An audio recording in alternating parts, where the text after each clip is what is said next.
Hi, Cal.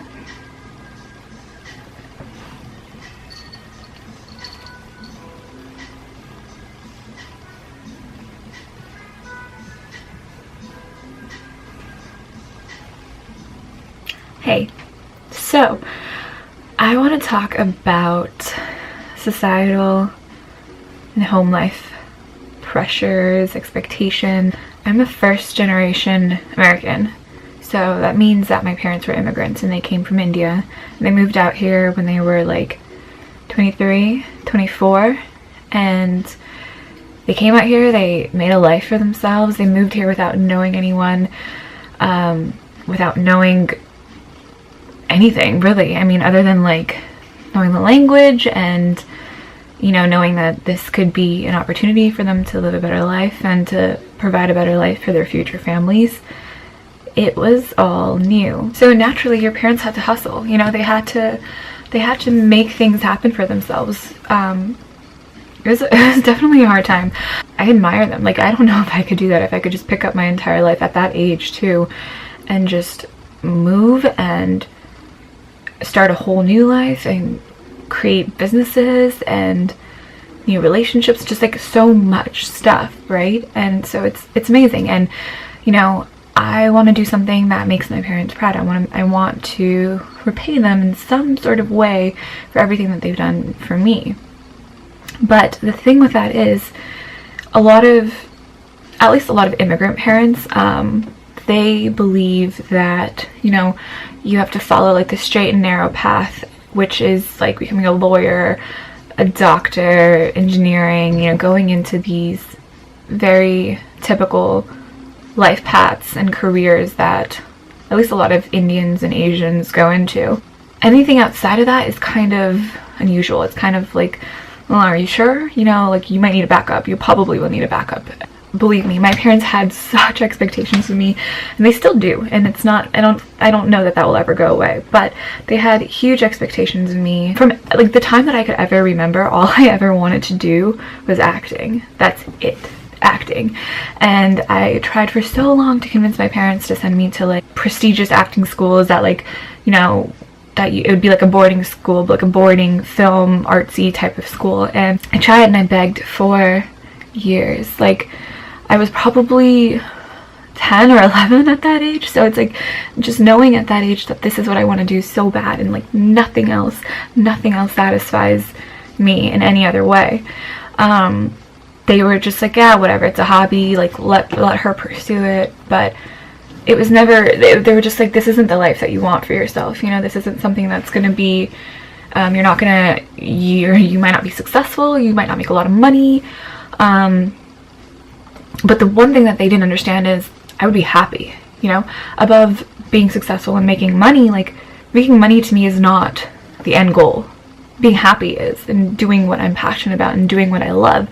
So explaining that to them is kind of hard because they come from a very different generation with very different mindsets. It was definitely a shock, and it took many years, many years, and a lot of fights and arguments and tears and laughter to get them to come around to the idea of that. And like the reason why I even bring that up is because I was very adamant about not wanting to forfeit on my own dreams and not wanting to forfeit on what it is that I want to do most in life, just because, you know, they want me to do something. Because I realized at such a young age that at the end of the day, you have to go home to yourself, you have to look yourself in the mirror, you have to be able to sleep at night, and you can only do that if you're truly doing something that you enjoy and that you're passionate about.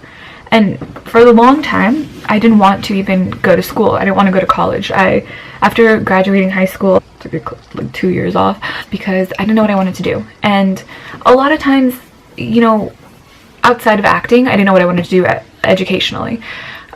So a lot of times it takes trying things, realizing you don't like those things, to get closer to what it is that you want to be doing. So the fact that I went from business administration to engineering to psychology to journalism, like I slowly got onto a path of what it is that I want to do. And I got there. And now it's like, I love school, I love learning, I love being in college and being in that environment and being around such brilliant minds. But it's not for everyone. I don't think that it is for everyone, unless you can truly find what it is that you want to do, and you know, you want to put in the time and you want to put in the effort to do it, then great, do it. But I don't think that it's for everyone, because everything that we need to know and like is readily available. You know, the internet exists and everything is on there. There's so many books, there's so many how-tos, there's so many tutorials, like there's so much knowledge and information out there that I don't know that you need a college education, other than the fact that it's that thing that you have on paper, you have a diploma, you have something to show for it. We don't realize that a lot of times. We think that, oh, this is just what I'm supposed to do, this is what everyone's doing, so I don't want to be the odd one out, I don't want to be the one that's, you know, the black sheep or the weird one. But it's like, why? We should all want to be that. I want to be that. I want to be the oddball. I am the oddball. Because no matter what, I will never conform to doing what other people want me to do. I have to take care of myself before I can even begin to think about taking care of anyone else. Do you know what I mean? Fuck all the shit that people want you to do and are telling you to do, and for once, do what it is that you want to do. You don't want to have any doubts in your mind. You don't want to live your life doubting yourself or thinking like, what if, or having any regrets of that sort. And the thing is, try all these things that you want to do. Try it. Just try it. And if you hate it, you don't have to do it. You never have to do it ever again in your life.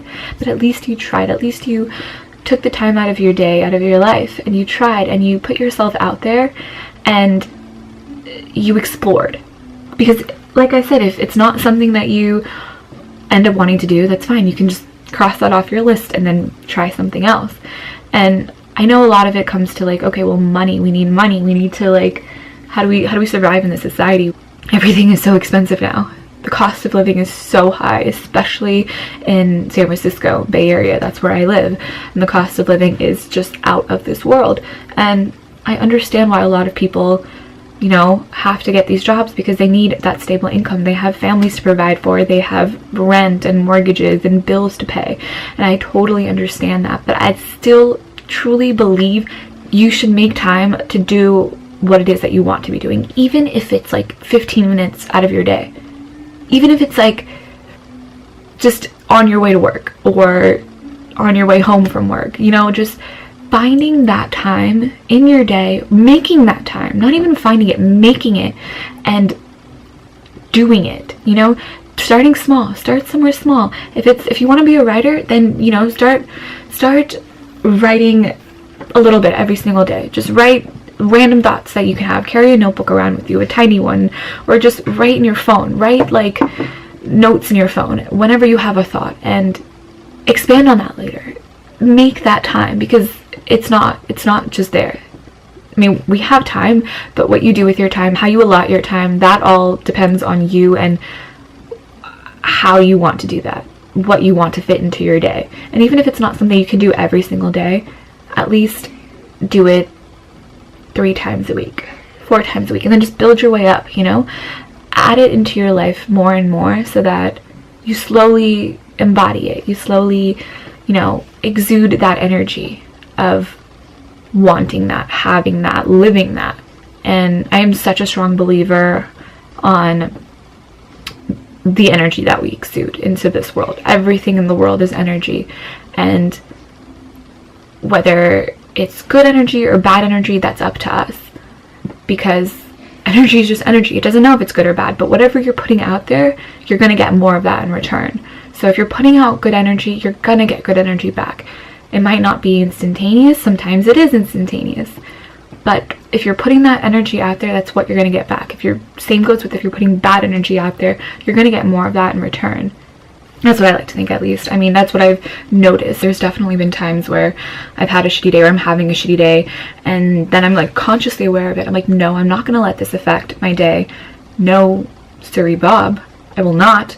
And then I just start to like let that go, let that negative energy go, and just start thinking positive thoughts, start generating positive thoughts. I'll just repeat the fact that like I'm happy and I'm healthy, and that's my mantra, and I'll just keep repeating that to myself, and you know, slowly you start to believe it, and it's just something to kind of get yourself out of that rut and just to kind of like put yourself into a different wave of energy.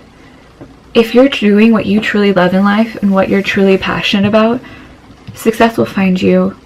All the things that you need in your life will find you, because you're nourishing your life that way. You're doing what is meant for you, what feels right for you. You're doing all of that. So therefore, the right things will come your way as well. But you have to be doing the right things for yourself. And the right things for yourself, I couldn't tell you what it is. I don't know what it is for you. I know what it is for me.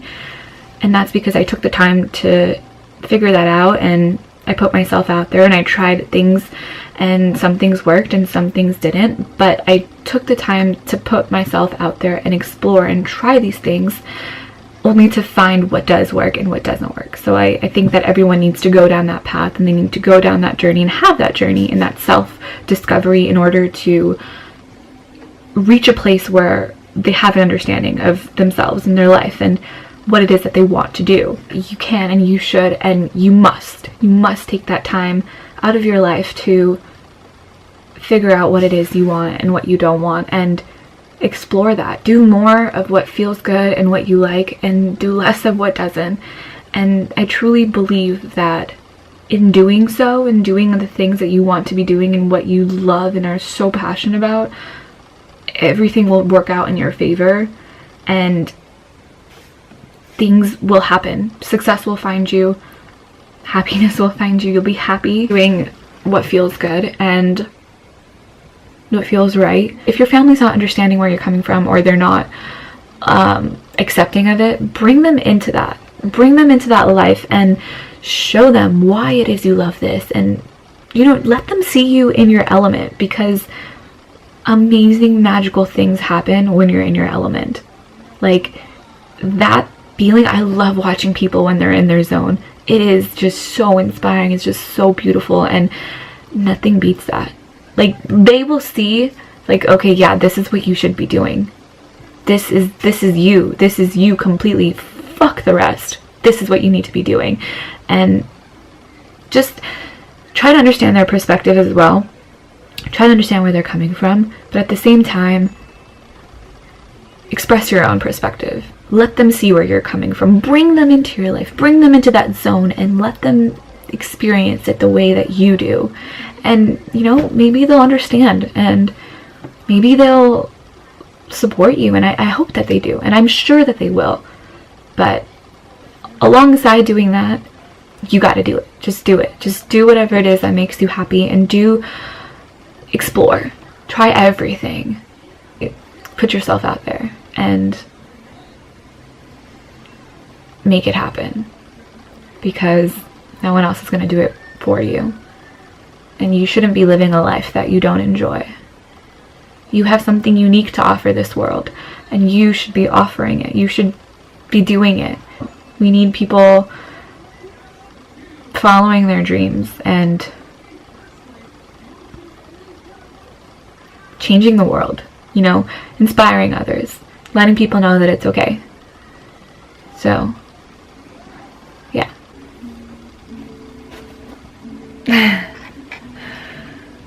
Cal the Curious Cat.